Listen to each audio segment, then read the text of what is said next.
Hello दोस्तों, good evening. कैसे हैं आप सब लोग? आशा है कि आप सभी अच्छे हैं, मस्त हैं, खुश हैं। तो खुश रहिए, मस्त रहिए। हम मनोविज्ञान पढ़ रहे थे और मनोविज्ञान में हमने टॉपिक स्टार्ट किया था कि कोई व्यक्ति है, उसका मानसिक स्वास्थ्य किस प्रकार है और अगर वह मानसिक रूप से स्वस्थ नहीं है तो किस प्रकार से वह समायोजन स्थापित कर सकता है। तो इसके बारे में हम चर्चा कर रहे थे।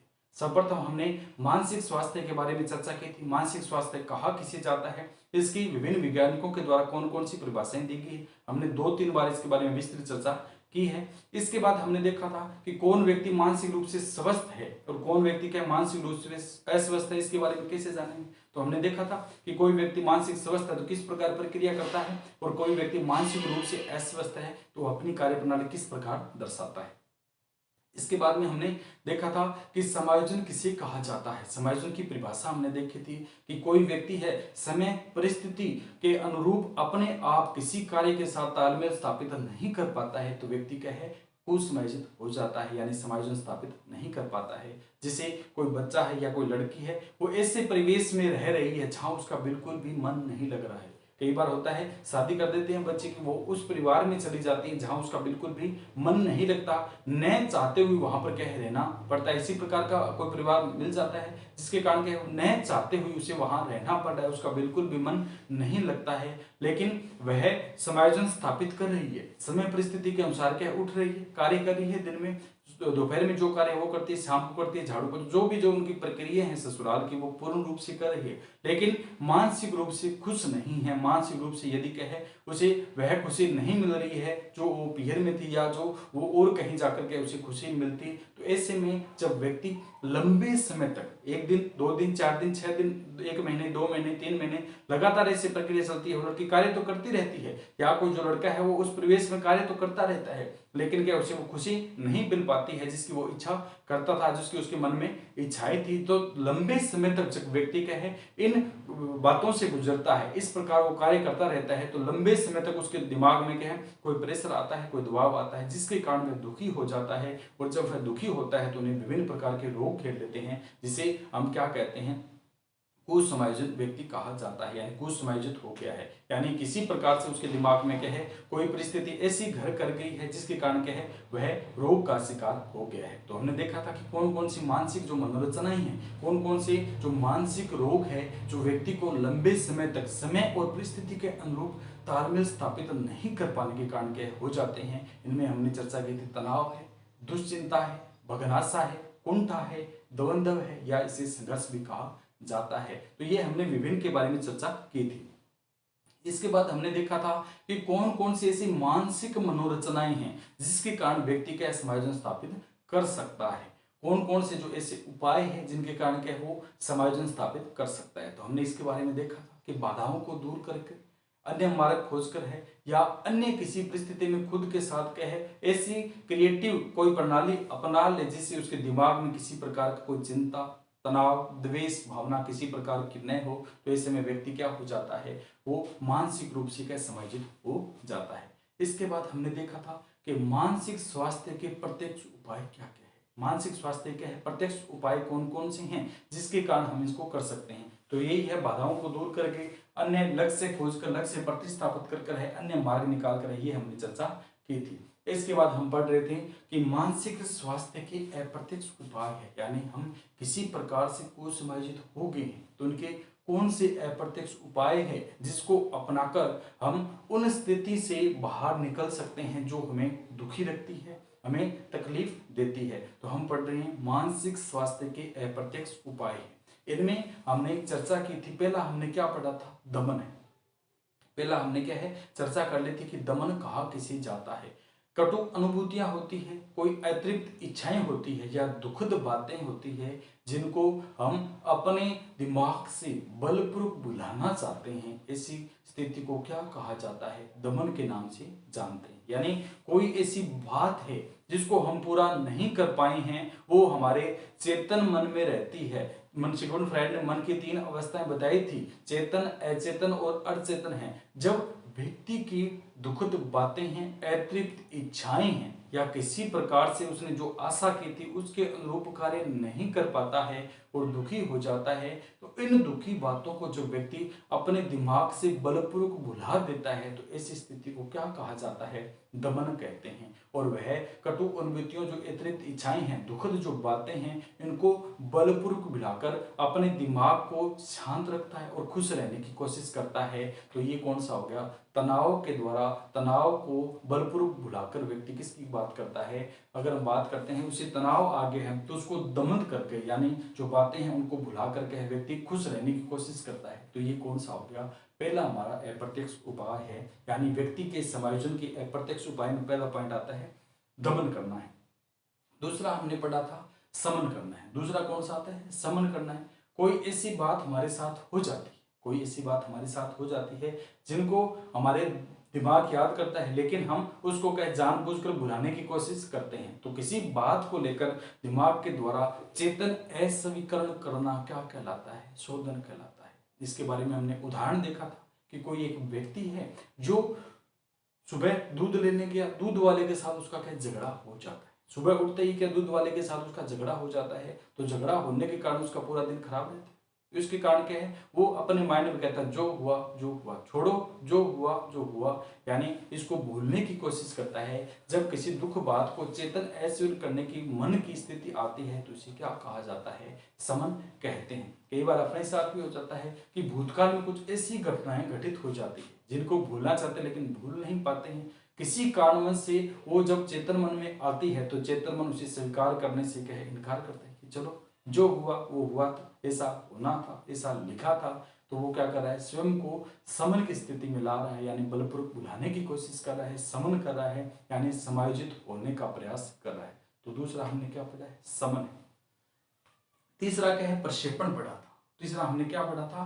प्रक्षेपण पढ़ा था। यानी अगर हम बात करते हैं कि हम किसी प्रकार से सफल हो रहे, किसी प्रकार से असफल हो रहे, सफलता और असफलता का श्रेय खुद न देकर किसी दूसरे के ऊपर बताना क्या कहलाता है? प्रक्षेपण कहलाता है। जैसे हम बार बार पढ़ाई कर रहे हैं लेकिन बार बार फेल होते जा रहे हैं, लगातार प्रयास कर रहे हैं लेकिन फिर भी हमें सफलता नहीं मिल रही है। तो जब ऐसी परिस्थिति आती है तो हम क्या कहते हैं? स्वयं नहीं कहते कि मैंने कम पढ़ा, हमने ये टॉपिक छोड़ दिया, मैंने इस एग्जाम में ये पॉइंट नहीं पढ़े थे जिसके कारण मैं रह गया। नहीं, हम कहते हैं कि हमने तो पूरी किताब पढ़ी थी, किताब ही ऐसी थी, पेपर ही ऐसा आ गया। यानी स्वयं की गलतियों के बारे में स्वयं नहीं बताते हैं, दूसरे को का उसका दोष देते हैं कि उसके कारण मैं रह गया। दूसरा उदाहरण हमने देखा था कि कोई व्यक्ति है वो बैडमिंटन खेलता है, तो बैडमिंटन खेलता है तो उसके कारण के सही रूप से खेल नहीं पाता है।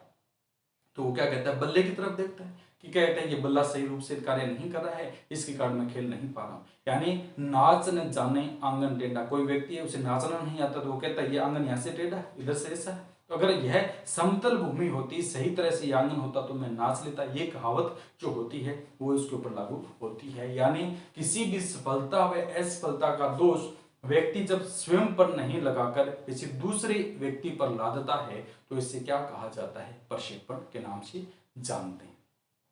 इसके बाद हमने पढ़ा था पृथक्करण है। कौन सा आता है?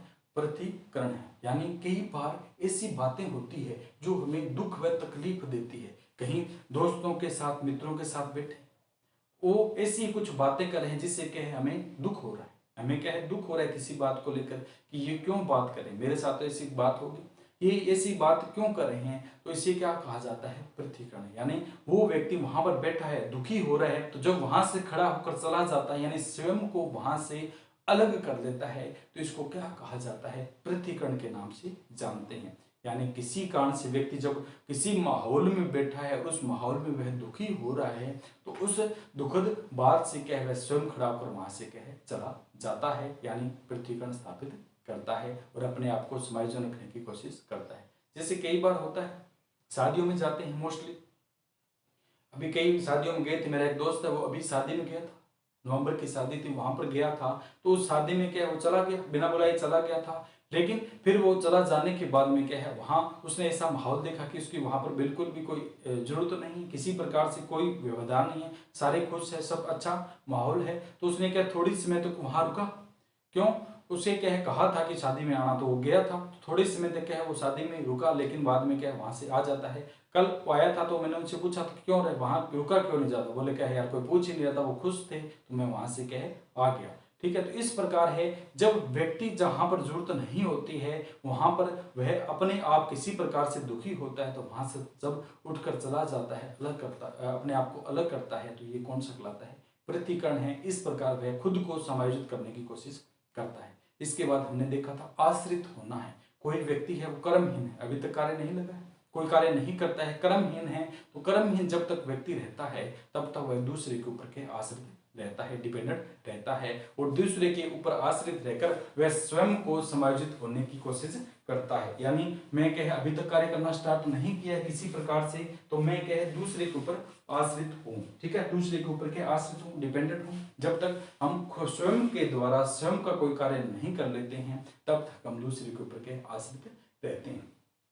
इसके बाद हमने देखा था विस्थापन है। कौन सा आता है, विस्थापन है। विस्थापन हमने चर्चा की थी कि कोई ऐसा व्यक्ति है, कोई क्या है ऐसा व्यक्ति है जो अपना जो गुस्सा है, अपना जो गुस्सा है वो अपने बड़े व्यक्ति के ऊपर नहीं निकालकर अपने से छोटे, अपने से अजीज व्यक्ति के ऊपर जब निकालता है तो उसे क्या कहा जाता है, उसे विस्थापन के नाम से जानते हैं। जैसे अपने पिताजी ने हमें डांट दिया, किसी बात को लेकर पिताजी डांटते हैं, तो पिताजी ने डांट दिया लेकिन हम उस डांट का बदला पिताजी से तो नहीं ले सकते, यानी उनके सामने कुछ नहीं बोल सकते हैं, उनको कुछ कह भी नहीं सकते हैं। ऐसी परिस्थिति में अपना छोटा जो भाई होता है या छोटी बहन होती है उसके ऊपर किसी भी प्रकार से हम उस गुस्से को निकालते हैं, तो इस परिस्थिति की अगर हम बात करते हैं, इस परिस्थिति को हम किस नाम से जानते हैं, तो इस परिस्थिति को हम क्या है विस्थापन के नाम से जानते हैं। यानी किसी अपने से बड़े व्यक्ति के ऊपर जब हम अपना आक्रोश स्थापित नहीं कर पाते हैं और अपने से छोटे व्यक्ति के रूप ऊपर क्या है आक्रोश स्थापित कर कर, गुस्सा स्थापित कर कर जब समायोजित होने की कोशिश करते हैं तो इसे इस नाम से जाना जाता है। इसके बाद हम पढ़ेंगे तदात्मीकरण है। तो हमने क्या है यहाँ तक चर्चा की थी। इसके बाद हम चर्चा करेंगे तदात्मीकरण है। तदात्मीकरण कहा किसे जाता है और किस प्रकार कोई जो व्यक्ति है तदात्मीकरण के माध्यम से क्या समायोजन स्थापित करता है। इसके बारे में अगर हम बात करते हैं तो हमने कभी देखा होगा कहीं पर जाते हैं, हम जब कहीं पर जाते हैं, रिश्तेदारी में जाते हैं, कहीं एग्जाम देने जाते हैं, या कहीं किसी भी मॉल या कहीं पर शॉपिंग करने के लिए किसी भी परिस्थिति में जब हम जाते हैं तो वहां पर कुछ ऐसे व्यक्ति मिलते हैं जो स्वयं के बारे में बाद में बताएंगे। सबसे पहले बताते हैं कि मैं उस व्यक्ति का भाई हूं या उस व्यक्ति के ताऊजी का लड़का हूं जो वहां पर आरपीएस कैडर का अधिकारी है। क्यों, वह स्वयं का संबंध उस व्यक्ति के साथ स्थापित कर बता रहा है जिससे उसे जान सके। तो इसे तदात्मीकरण किसे कहा जाता है, जब व्यक्ति अपने बारे में न बताकर किसी ऐसे प्रतिष्ठित या जान पहचान वाले बड़े अधिकारी के साथ स्थापित कर बताता है जिसके साथ उसका संबंध है, तो इसे तदात्मीकरण के नाम से जाना जाता है। तो तदात्मीकरण किसे कहा जाता है, जब व्यक्ति किसी ऐसे प्रतिष्ठित या बड़े अधिकारी माननीय सम्माननीय व्यक्ति के साथ स्थापित कर बताता है तो इसे क्या कहा जाता है, इसे हम तदात्मीकरण के नाम से जानते हैं। इसे किस नाम से जानते हैं, तदात्मीकरण के नाम से जानते हैं।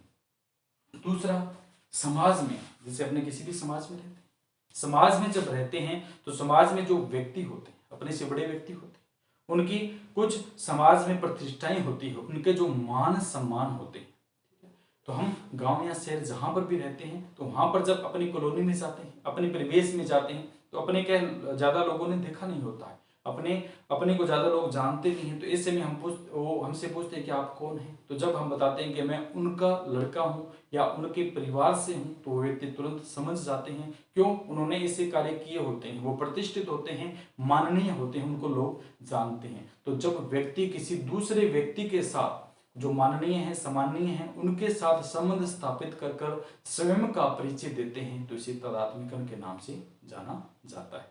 ये हम क्या पढ़ रहे हैं, मानसिक स्वास्थ्य के समायोजन करने के अप्रत्यक्ष उपाय है। यानी कोई व्यक्ति किसी प्रकार से मानसिक रूप से रोगग्रस्त हो गया है, यानी कुसमायोजन हो गया है, तो व्यक्ति स्वयं को किस प्रकार से समायोजित कर सकता है। प्रत्यक्ष में तो बाधाओं को दूर लक्ष्य से प्रतिस्थापन करके अन्य मार्ग खोजकर है, इस प्रकार हमने देखे थे। लेकिन अब हम चर्चा करें अप्रत्यक्ष उपाय है। तो अप्रत्यक्ष उपाय में क्या, तदात्मीकरण स्थापित कर कर व्यक्ति स्वयं को समायोजित कर सकता है। इसके बाद हम पढ़ेंगे दीवा सौपन। दीवा सौपन है यानी हमें जो हकीकत में जिन इच्छाओं की हमें पूर्ति करनी है, जिन हमने लक्ष्यों की पूर्ति करनी है, वो वास्तविक रूप से यदि हकीकत में रियल लाइफ में पूरे नहीं हो पाते हैं तो उनको हम रात को सपने के माध्यम से पूरा करते हैं। तो इसे क्या कहा जाता है? दीवा सौपन है। यानी सोते समय हम सोच लेते हैं कि रात को हमने सपना आता है कि हम ऐसे ऐसे क्या है, हमने जो इच्छा थी वो पूरी होगी। तो जब हम जिस वास्तविक इच्छा को चेतन मन के द्वारा दिन में या वास्तविक रूप से स्वीकार नहीं कर पाते हैं, प्राप्त नहीं कर पाते हैं, तो ऐसे में व्यक्ति उसे सपने के माध्यम से उसको सोचता है और उससे क्या खुश होता है। तो इसे क्या कहा जाता है? दीवा सौपन। जैसे बात करते हैं हम कि कोई व्यक्ति है, उसकी गाड़ी खरीदने की इच्छा है, कोई व्यक्ति है उसकी गाड़ी खरीदने की इच्छा है, लेकिन वास्तविक रूप से वो एक साइकिल भी नहीं खरीद सकता है, लेकिन मन में इच्छा क्या है? गाड़ी खरीदे। और गाड़ी भी कौन सी? BMW, मर्सिडीज, इस प्रकार की जो बड़ी गाड़ी हैं वो खरीदे। जगुआर होनी चाहिए, BMW होनी चाहिए। तो इसकी क्या है? उसकी मन की एक इच्छा है कि मैं अगर ऐसा व्यक्ति बनूं, मेरे पास पैसे हों, तो मैं ऐसी गाड़ी खरीद सकूं। तो वो क्या सोचता है, लेकिन वास्तविक रूप से उसकी क्या है? साइकिल खरीदने की क्या है? परिस्थिति नहीं है। तो ऐसे वो क्या है, जब रात को सोता है तो उसके सपने में क्या है? मर्सिडीज गाड़ी है, मर्सिडीज गाड़ी में घूम रहा है और पास में क्या उसकी प्रेमिका बैठी है, लोग उसे क्या सलामी दे रहे हैं। कोई व्यक्ति जब हकीकत में जिन इच्छाओं की पूर्ति नहीं कर पाता है तो ऐसे में जब वह व्यक्ति सौपन के माध्यम से उन इच्छाओं की पूर्ति करता है तो उसे दीवा सौपन के नाम से जाना जाता है। तो दीवा सौपन में क्या है? कोई व्यक्ति है वो गाड़ी की इच्छा है, गाड़ी खरीद नहीं पाता है, तो रात को क्या है? दीवा सौपन के माध्यम से क्या वो मर्सिडीज चला रहा है, पास में उसकी क्या प्रेमिका बैठी पास की सीट पर और लोग क्या उसे सलामी दे रहे हैं और फूल बरसा रहे हैं। उससे क्या वो खुश हो जाता है, यानी उसने क्या है जो इसकी लाइफ की यानी जो उसकी जिंदगी की इच्छा थी उसने क्या है पूर्ण कर ली है, यानी वह समायोजन स्थापित करता है। कौन सा करता है? समायोजन स्थापित करता है। या अगर हम बात करते हैं कोई दूसरा व्यक्ति है, उसकी इच्छा है कि मैं 10th क्लास या 10th जो क्लास है उसमें या 12th क्लास में क्या है फर्स्ट था, मेरे रैंक इतनी आई कि लोग मुझे क्या सलामी दी, 95% नंबर आए, 96% नंबर आए, लोग मुझे जाने पहचाने। लेकिन वास्तविक रूप से क्या है वो 60% या इतने ही नंबर ला पाता है, क्योंकि एक एवरेज बालक है पढ़ाई में, तो उसकी क्या है इच्छा ये कभी पूरी नहीं हो पाती है। तो इस प्रकार की जब इच्छा है वो सपना जब लेता है तो क्या वो 95-96% उसने प्राप्त कर ली है और लोग उसे सलाम कर रहे हैं और इस प्रकार वह स्वयं को समायोजित कर लेता है। तो जब ऐसी परिस्थिति आती है कि कोई व्यक्ति स्वयं अपनी इच्छा के अनुरूप रियल लाइफ में अपनी जो इच्छाएं हैं उनकी पूर्ति नहीं कर पाता है, तो जब वह सौपन के माध्यम से इन परिस्थितियों की जो लागू करता है, इन परिस्थितियों के माध्यम से खुश होता है, तो उसे क्या कहा जाता है? दीवा सौपन है और वह समायोजन स्थापित करता है। और आजकल हम ज्यादातर बात देखते हैं कि कोई व्यक्ति उसकी शादी नहीं हो रही, कोई व्यक्ति क्या है उसकी शादी नहीं हो रही है, तो सौपन में क्या है वो अपने आप को सोचता है मेरी इतनी बड़ी रानी से क्या शादी होगी, मेरी से इतनी बड़ी है, इतनी एजुकेटेड है, वो अपने क्या दीवा सौपन के माध्यम से क्या स्वयं के बारे में सोचता है और स्वयं समायोजित होता है। तो ये कौन से हैं? अप्रत्यक्ष उपाय है किसके? समायोजन होने के। कौन कौन से पढ़े? तदात्मकन पढ़ा है और दूसरा हमने क्या पढ़ा था? दीवा सौपन है। इसके बाद हम चर्चा करते हैं कि कोई जो व्यक्ति है वो स्वयं की अगर हम बात करते हैं, कोई व्यक्ति है औचित्य स्थापन है, कोई व्यक्ति है, इसके बाद हमने अगला पॉइंट पढ़ रहे हैं औचित्य स्थापन है। तो औचित्य स्थापन है कोई ऐसा व्यक्ति है जो किसी भी पद के लिए लगातार तैयारी कर रहा है लेकिन उसे वो पद नहीं मिल पा रहा है। तो कोई व्यक्ति जब दूसरा उससे पूछता है कि तुम्हें ये पद नहीं मिला तो तुम कैसा महसूस कर रहे हो, तो वो उसे क्या कहता है कि अच्छा हुआ मुझे ये पद प्राप्त नहीं हुआ, नहीं तो मैं क्या है खराब में क्या मेरी जिंदगी ऐसे बेकार में मेरी जिंदगी क्या है खराब हो जाती है। तो ये क्या है? औचित्य स्थापन है, यानी जिस पद और प्रतिष्ठा की हम इच्छा कर रहे हैं वो हमें प्राप्त नहीं हो पाता है, किसी भी कारणवश से प्राप्त नहीं हो पाता है, तो उसी पद में दोष निकाल करके स्वयं समायोजन स्थापित करते हैं, स्वयं को क्या करते हैं? समायोजित रखने की कोशिश करते हैं। जैसे एक बैंक है, कोई एसबीआई है, स्टेट बैंक है, या पीएनबी पंजाब नेशनल बैंक है, एचडीएफसी, कोई भी किसी प्रकार का बैंक है, उस बैंक की अगर हम बात करते हैं तो उसमें एक व्यक्ति है जो क्लर्क के रूप पर पद पर कार्य कर रहा है। कौन सा है? क्लर्क के पद पर कार्य कर रहा है, लेकिन उसकी इच्छा क्या है? पीओ की बनने की। यानी मैं इस बैंक का मैनेजर बनूं, और लगातार वह संघर्ष करता है, उस पद को प्राप्त करने के लिए लगातार वह तैयारी करता है। लेकिन बाद में जब एग्जाम देता है, लगातार एग्जाम देता है, लेकिन फिर भी क्या है, वो उसको क्या है, पद को प्राप्त नहीं कर पाता है, उस पद को प्राप्त नहीं कर पाता है। तो लास्ट में उसकी उम्र भी निकल जाती है और वो पद भी प्राप्त नहीं होता है। तो ऐसे में व्यक्ति स्वयं को संतुष्ट करने के लिए कहता है कि इस पद में रखा ही क्या था जो मैं इसके लिए तैयारी करूं। अगर मैं मैनेजर बन जाता तो खामखा इतनी फाइलें आगे मेरे मेज के आगे पड़ी होती, दिन भर मुझे व्यस्त रहना पड़ता, सारा दिन मुझे काम करना पड़ता। अच्छा हुआ जो मैं केवल क्लर्क हूं, मैनेजर नहीं बना। इस प्रकार जब किसी पद या प्रतिष्ठा को कहे स्वयं के लिए कहे उचित न बताकर समायोजन स्थापित करना क्या कहलाता है? औचित्य स्थापन है। जैसे हमने पढ़ी थी वो लोमड़ी थी, अंगूर वाली कहानी पढ़ी थी। लोमड़ी लगातार उस पेड़ के ऊपर क्या अंगूर खाने की कोशिश करती है, लगातार उछलती है, कूदती है, लेकिन उसे अंगूर हाथ में नहीं आते हैं, खाने के लिए अंगूर उसे नहीं मिलते हैं। तो अंत में वो क्या कहती है कि मैं क्यों खाऊं, ये अंगूर क्या खट्टे हैं, अंगूर खट्टे हैं। जब किसी पद या प्रतिष्ठा को खट्टा बताकर उसे छोड़ देना, त्याग देना क्या कहलाता है? औचित्य स्थापन है। यानी कह देते हैं कि अपने परिस्थिति के अनुकूल नहीं था ये पद, इसलिए हमने क्या इसकी तैयारी छोड़ दी है, इसके बारे में सोचना छोड़ दिया। तो औचित्य स्थापन किसे कहा जाता है? किसी पद को या किसी भी जो वस्तु है उसमें दोष निकालकर स्वयं को संतुष्ट कर लेना क्या कहलाता है? औचित्य स्थापन है। क्या कहलाता है? औचित्य स्थापन है। दूसरा उदाहरण की अगर हम बात करते हैं, कोई व्यक्ति है, उसकी इच्छा थी, उसकी क्या है? इच्छा थी आरएस अधिकारी बनने की। लगातार उसने तैयारी की, प्रयास भी किए, लेकिन वो सफल नहीं हो पाया। अंत में वो क्या है, एक जो फर्स्ट ग्रेड एग्जाम है वो देता है और उसमें क्या है, लग जाता है। जब किसी व्यक्ति कोई उससे पूछता है कि तू क्या आरएस की तैयारी कर रहा था, तूने ये क्यों छोड़ दिया, तूने अपना जो लक्ष्य है वो क्यों प्रतिस्थापित किया, तो वो व्यक्ति कहता है कि अगर मैं आरएस बनता तो इतने मजे थोड़ी थी। जो शिक्षक में है, लेक्चरर में 2 घंटे आते हैं, मुझे केवल 45-90 मिनट पढ़ाना होता है, 90 मिनट के बाद मुझे कोई कार्य नहीं था। अगर मैं आरएस अधिकारी बन जाता, किसी स्टेट या डिस्ट्रिक्ट का लेवल का जो मैं एक अधिकारी बन जाता, तो पूरी डिस्ट्रिक्ट का जो दबाव है मेरे ऊपर आ जाता और मुझे दिन भर कार्य करना पड़ता। अच्छा हुआ जो मैं अधिकारी नहीं बना। यानी उसमें क्या दोष निकालता है और स्वयं को क्या समायोजित करता है। तो ये हमारा कौन सा आता है? औचित्य स्थापन है। इसके बाद क्या आती है? विपरीत रचना है। इसका अगला पॉइंट हमने कौन कौन से पढ़े हैं? अभी हमने चर्चा की थी तदात्मीकरण, दिवास्वपन है, औचित्य स्थापन है। 3 पॉइंट पढ़े हैं हमने समायोजन करने के अप्रत्यक्ष उपाय में। अब चौथा पढ़ रहे हैं, विपरीत रचना है। कई बार हमने देखा होगा विपरीत रचना है, यानी जिस हम वास्तविकता को हम घर पर नहीं काम में लेते, लेकिन समाज में जब हम कहीं निकलते हैं तो उस प्रकार का हम माहौल क्रिएट करते हैं। जैसे घर पर तो हमारी हरदम लड़ाई होती है, कोई जो 2 व्यक्ति है घर पर तो हमेशा लड़ते रहते हैं, लेकिन समाज में बाहर जब जाते हैं तो वो क्या खुश रहने की कोशिश करते हैं, खुशी दिखाई देने की कोशिश करते हैं कि हम तो क्या खुश रहते हैं। तो ये कौन सी आती है? विपरीत रचना है। यानी जो वास्तविक स्थिति है उसको न दिखाकर उसके बिल्कुल उलट में दिखाना क्या कहलाता है? विपरीत रचना है।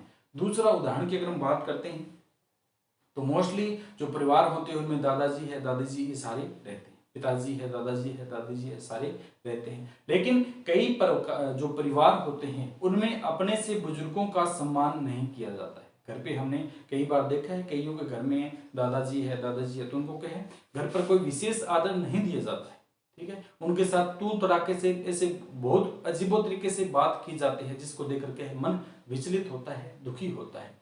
लेकिन जब वही व्यक्ति समाज में या कहीं उनको बुलाया जाता है तो अपने दादाजी या दादाजी के साथ जब समाज में जाते हैं या उनके घर में जाते हैं जहां पर उन्हें बुलाया जाता है तो वहां बड़े इच्छा से पेश आते हैं, बड़े खुश रहते हैं, और ऐसे दादाजी ये चाहिए, दादाजी ये चाहिए। तो इस प्रकार के विपरीत दिखाने की कोशिश करते हैं कि हम अपने दादाजी का पता नहीं कितना ही ख्याल रखते हैं, उनको सलाखों पर रखते होंगे। तो ऐसा क्या है, जब किसी परिस्थिति को ठीक ना दिखाकर उसके ठीक विपरीत दिखाना कौन सा कहलाता है? विपरीत रचना है, और व्यक्ति के समायोजित होने की जो कोशिश है वो करता है। दूसरा अगर हम बात करते हैं कि कोई जो बालक है, कोई जो क्या बालक है, उसकी माताजी का किसी कारण से देहांत हो, लेकिन उसकी मौसी आई है। मौसी जब परिवार में आती है, रहती है, उसकी कोई भी किसी प्रकार से है, बहन है, उसकी माँ की बहन थी, वो आती है तो वो क्या है, उसके 2 बालक हैं, तो एक तो स्वयं का है, दूसरा उसकी बड़ी बहन का था जिसका देहांत हो गया है।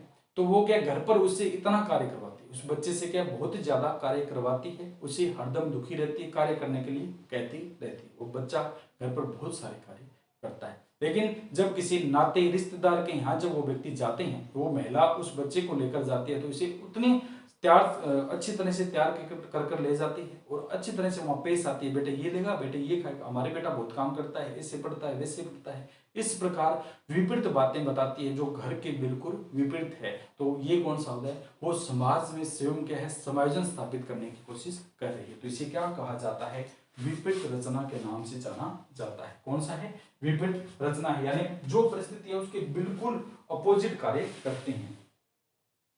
एक अब बात करते हैं, इसके बाद आता है शोधन है। कौन सा आता है, शोधन है। कई बार हमने देखा कोई जो व्यक्ति है वो निर्भीक है, लड़ाकू है। कौन सा आता है, कोई व्यक्ति है निर्भीक है, लड़ाकू है, उसकी अगर बात करते हैं बहुत अच्छी तरीके से क्या बहादुर भी है, निर्भीक है, लड़ाकू है और क्या बहुत अच्छी तरह के बहादुर है, लेकिन वह गलत संगति में पड़ गया, लड़ाई झगड़े वाली स्थिति में वह आ गया है, लड़ाई झगड़े वाली स्थिति में आ गया है तो वह क्या बाहर जाता है, गांव की स्ट्रीट लाइट तोड़ देता है, शहर में रहता है तो वहां की लाइटें तोड़ देता है, इधर उधर कोई भी सरकारी संपत्ति उनको नुकसान पहुंचाता है। निर्भीक, बहादुर और लड़ाकू तो है, लेकिन उसने गलत आचरण पकड़ लिया है। इस गलत आचरण के कारण क्या है, उसमें जो है मानसिक दबाव, तनाव है, यानी उसको क्या खाने पीने में गलत आदतों में पड़ गया है। तो जब वह व्यक्ति किसी अच्छे व्यक्ति के संपर्क में आता है तो वो उसे कहता है, तो क्यों इस तेरा इतना तगड़ा शरीर है, लंबा चौड़ा है, बहादुर है, तुझे डर भी नहीं लगता है, क्यों तू ऐसे कार्य में पड़ा है, तू खिलाड़ी बन या किसी खेल भावना में जा, जिसकी तेरी इच्छा है उसमें जा और तू नाम रोशन कर। तो जो व्यक्ति किसी के कहने के कारण अपने कार्यों को, जो विपरीत गलत कार्य थे उनको छोड़कर कोई दूसरा मार्ग खोजता है और उसमें मान और प्रतिष्ठा हासिल करता है, तो इसे क्या कहा जाता है, शोधन कहा जाता है।